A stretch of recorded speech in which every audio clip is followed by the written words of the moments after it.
freaking first cut. Golly. Welcome to the First Cut Podcast. I'm Rick Gehman, and this is your round one recap for the American Express. And joining me to break it all down, Kyle Porter is here. KP, what up, big guy? Rick, you look so good. I'm astonished. You got this new camera. You look phenomenal. We're working on it. Yes, thank you. We got the new camera. We got the new setup. Got a couple of tweaks to make, but yeah. Try to improve. Well, let's go. Let's I think make some improvement. We're having a poster war right now. I've got two Augustas. You've got one. I've got one Augusta. You're winning. Yeah, you're more course diverse than I am, which is good to see. I've got St. Andrews. I see Sawgrass, Pebble, Torrey, and Augusta. So yeah, I've got a nice mix there. If you start digging deep for like background stuff online for like golf, there's some pretty good stuff out there. I wish I remembered some of the guys' names off the top of my head, but there's some cool like posters and artwork and stuff. Yeah, there's some. I saw like a one-of-one hand-drawn Ben Hogan, every part of his swing, and I was like, oh my god, like I need this right now. I can't afford it, but like it was the guy wanted like $5,000 for it or something, and I was like, that's awesome. I appreciate the work. Not for me. my father-in-law is an artist, and he's pretty good, and I might commission him. Maybe he'll do it for like 500 instead of 5,000. Right. Yeah. Chop a zero off of this. Before we jump into the American Express, we've reached that point of the year where there's a lot of sports going on at once. NBA, college hoops, hockey. Remember hockey, not to mention the NFL playoffs, which is why we wanted to tell you that the CBS Sports app and how it's not just the best scoring app for your phone, but also where you get your breaking news alerts, your stories by us, your standings, your schedules, your team pages, and all of that sportsy digital stuff you are used to. And of course, if a game is airing on CBS, that means it's streaming on the CBS Sports app. Download the app for every article by that man right there, Kyle Porter, every episode of this podcast, The First Cut, a live leaderboard for the PGA Tour and every other sport. Go download it or re-download it again if you were naughty and you deleted it at some point. Whew. Nobody would ever delete that app, Kyle. I'm positive of it. It just got a kind of an upgrade. It looks great. I love it. I mean, I've used it for a long time, but the look of it now it's really solid. I've had people that don't work for CBS. It's like, hey, your app is really good. So I probably shouldn't say who because he's part of a different app, but it's a good endorsement. Yeah, I love it. There was a golf tournament today, and an American Express broke out. KP, low scores abound, and it was Brandon Hagee at the end of the day who is your first round leader, 29 years old, and replaced John Rahm in this field. Nice way to get in and then also start taking advantage of it. So I love Brandon Hagee. I remember watching him at the 2015 U.S. Open at Chambers Bay. He was in that field. I think he was right after he turned pro, maybe, or right before. I don't know. And he's an unbelievable driver of the ball. Like his swing is just astonishing. Now, it hadn't translated. Like his career has been it's been very Corn Ferry-ish, right? He's had, a little bit of, he's never won as a pro. He's a bad iron player. I was looking at some of his numbers on Data Golf. I didn't realize how bad he was with his irons. And that's what he did well. He talked about that with George Savrikas after the round. Yep. Just how he was doing what he wanted to do with his irons on Thursday. And that's something that, clearly he struggles with if you look at the numbers. But around that place, Mark Williams said this earlier in the week. If you can kind of be a little wild with the driver, as long as you're deep, and he's certainly deep. So while it's surprising that he made 10 birdies, probably, I don't know that it's super surprising that his kind of style of play is one that fits this course.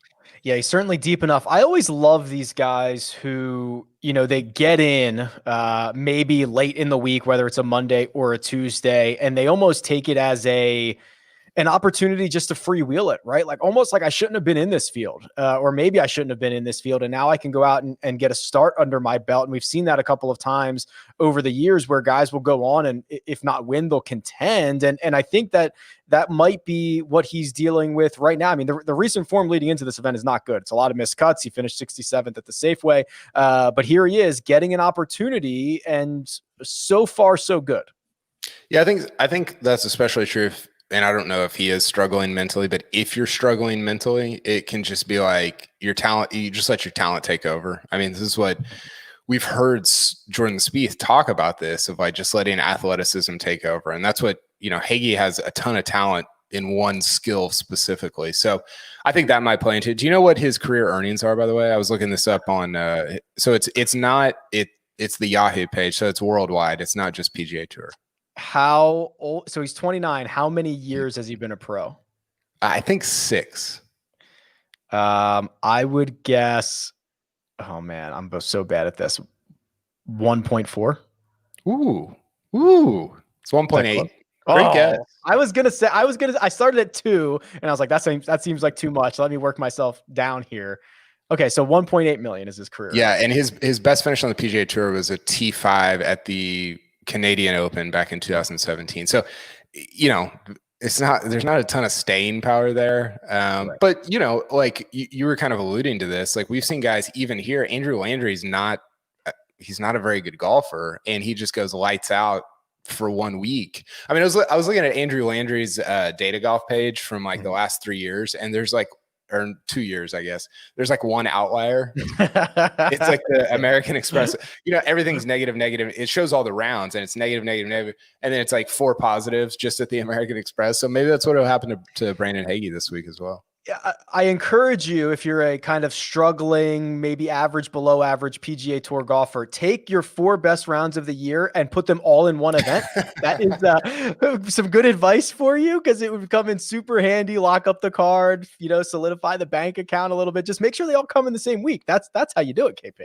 Yeah, it's easy. You just and I mean, we're joking about it, but like it's like golf is, and you hear this all the time. Like, I want to be more consistent. And I get what guys are saying. I get why Xander's like, I want to raise the floor. And JT's like, I want to raise the floor. And for those guys, it's a little different. But if you're a Brandon Hagee, you do not want to be consistent, because your consistency is like pretty mediocre. You want volatility. Right? You want to be really bad because who cares? And then you want to be really good so that you get a win and you start getting into more events. So I think that's one kind of, I don't know, dirty secret, I guess, of the PGA Tour. Yeah. Well, cut every corner, try to cut every corner, try to go for every pin. And when it all works out, it helps in a big way. Benny on 7 under round of 65. And both of these guys, both Hagee and Benny on, played the Nicklaus tournament course. Last time I checked, it was about a stroke easier. That's Oliver in the background. And for Benny on, it is always about the putter, KP. And from what I can tell without the shot link data, he did not have to do much putting today. No, he did not. It did end, I think, right out of stroke easier. Is Oliver okay? Oh, yeah, wow. That's my wife. That's my wife and dog running through the back of the frame, because I'm a real professional here. If you're listening to the podcast, you need to get on YouTube at the like 7:30 mark and just check out what's going on. I don't even know. Look, so I was looking at Hagee and I was looking at Ben on, and Ben on it's astonishing how good he is from tee to green. It really is. Like, we talk about it all the time, and then you look at the numbers and it's like, oh my gosh, like even around the green, he's really good. And it's just the putter's we talk about it being bad. It's hard to like put into context how bad it is. Yeah. And so he's so easy to fall in love with, like a Russell Henley, like some of these guys that are great ball strikers. Because when he's like putting average, like I presume he did today at the Nicklaus course, you're like, yeah, he's gonna win. I haven't checked. Is he the favorite? He probably should be. I haven't seen the updated odds yet. I don't think he's gonna be the favorite. I bet you. Well, what did Tony Finau finish at? Did Tony get to 5? No, he fell back to 4. Okay, then he might not be. So Siwoo, Patrick Reed are the co-favorites. Here you go. Benny, Producer Jacob's got it here. Yeah, there you go. Okay. So Finau, Reed, and Siwoo. Siwoo was essentially the lowest score that was shot at the stadium course, which obviously goes a long way when it's a shot more difficult. Yeah. I'm surprised that Ben On's at 20-1. Well, you talk about, you talk about the staying power, right? And there's no secret that what he does poorly, okay, we don't know how he putted today because we don't have the shot link data. I assume it was something close to 0 or better because that's how he goes out and shoots a 65, or he's just firing darts and he doesn't need to really do much after that. And to your larger, there are different degrees of bad putters. Like there's a lot of bad putters on the PGA Tour, but the guys that are that it's so detrimental to their game are Ben On, Sergio Garcia, Hideki, Keegan Bradley, like those guys, which I always think is hilarious. Like they know they're bad putters, and they work on that more than anything, and it still isn't all that. That still doesn't improve. Like that to me, I wonder if it's almost just like they can't read putts. You know what I mean? Like I don't know what it is. Yeah, I don't either. I didn't realize he's never won on the PGA Tour. He finished, I think it was like runner-up at Memorial a couple years ago. Was that when Cantlay won? Yes, like 2 years ago. Would have been Cantlay's 2019, I think. Okay. I think it was 20. Yeah, okay. So yeah, I don't, who knows? But yeah, it is a good point about the difference, like Siwoo playing on the stadium versus the Nicklaus. The Korean guys were awesome today. You had Siwoo, you had Ben On, and there was somebody else up there for a while. I can't remember who else was up there, but they were all kind of lights out. Even Sungjae played well. KH Lee. There's like 4 or 5 Korean guys inside the top.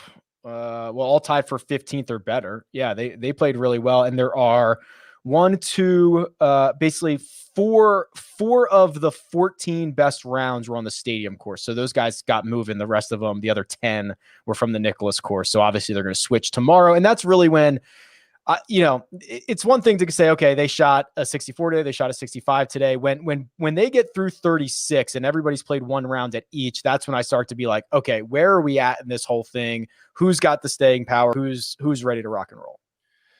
Yeah, no, it's a good point. I was going to say something else. I can't remember what it was. That's okay. I don't know. I'm still thinking about your dog and wife running through the background. Okay, so here's the thing. So this room doesn't have a door in it yet. So there's a door coming right over here. There's going to be a door, a glass door, but they have to get it installed. So we're waiting 2 weeks for parts. So we try to keep the dog quiet. Amazon constantly comes while we're recording podcasts. I know what I was going to say. Did you hear Trevor Immelman talk about how he asked Sungjae if he was playing next week? No, I did not. I was like, why did you ask him that? He was kidding about like how Sungjae's not, he doesn't talk a ton. He's just like yes, no, and he said he asked him, "Are you playing next week?" I was like, "What? Like what? Why would you ask that?" Yeah, is there any precedent for him not playing next week? All right, we're gonna have producer Jacob. Yeah, we'll have producer Jacob bring these odds back up, and we can kind of speculate a bit here. So those 3 guys at the top. So it's Patrick Reed, Siwoo Kim, Tony Finau, each at 12-1. Finau got on a stretch of 6 birdies in a row, which I think I saw was his second longest streak ever. He did fall back to 4 under. So he's part of the trio at the top. And then the 2 guys after that are a couple of big boppers, Cantlay and Sungjae Im. Cantlay got off to a hot start, KP, but kind of, I don't want to say struggled the rest of his round, but a lot of that damage was done early. And then Sungjae was actually even deeper than what he finished at, and he gave one back at the end. Anybody in here that interests you? I think Finau probably, he was 9-1. I was watching the live odds, and he was 9-1 before he missed that putt on, I think it was on 18. He made bogey to fall back to 4 under. He watching him is crazy because it looks like he has such control over the ball.